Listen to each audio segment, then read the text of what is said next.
Today, we transmit the report of the work of three committees, the Intelligence Committee, the Oversight Committee, as well as the Foreign Affairs Committee, into the President's misconduct with respect to Ukraine. As President Zelensky goes into negotiations with Vladimir Putin, the fact that the United States is providing substantial military assistance approved on a bipartisan basis by Congress is enormously important.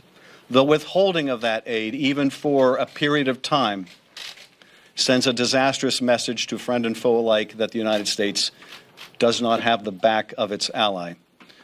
So these were things that Ukraine desperately wanted and needed. At the same time, there was something President Trump desperately wanted and believed that he needed, and that was an investigation that would damage the rival that he feared apparently the most, Joe Biden, as well as an investigation into a debunked conspiracy theory that it was Ukraine, not Russia, that interfered in our last election. Now, that conspiracy theory, which is often summarized or characterized by the term CrowdStrike, that conspiracy theory is a Russian narrative. That is a conspiracy theory put out, promulgated by Vladimir Putin. So that's what the president wanted, these two sham investigations, one into Joe Biden, also debunked and discredited, that sham investigative theory, but also into this idea that Ukraine interfered in our election, not Russia. First of all, this is not about Ukraine.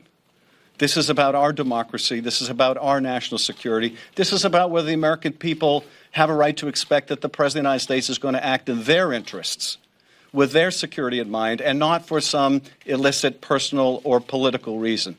So Americans should care deeply about whether the President of the United States is betraying their trust in him. We should care about this. We must care about this. And if we don't care about this, we can darn well be assured the President will be back at it doing this all over again. Because, indeed, he already has. First, there was the invitation to Russia to interfere in our last election. Hey, Russia, if you're listening, hack Hillary's emails, and indeed later that day they tried to do exactly that. But then there was the use of this official power to compel another country, Ukraine, to interfere in the 2020 election.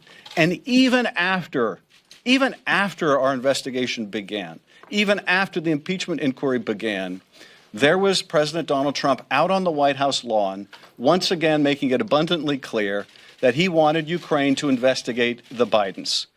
And what's more, he wanted other countries to interfere in our election as well, and that China should also investigate the Bidens. This is the result of a president who believes that he is beyond indictment, beyond impeachment, beyond any form of accountability, and indeed above the law.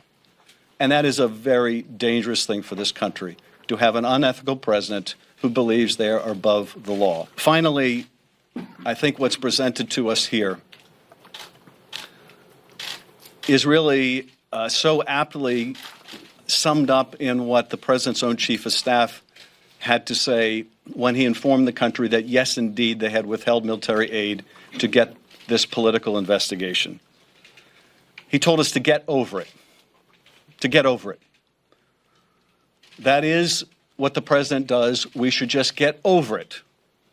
This is essentially what he was saying, that we need to just get used to the idea of a corrupt president and get over it.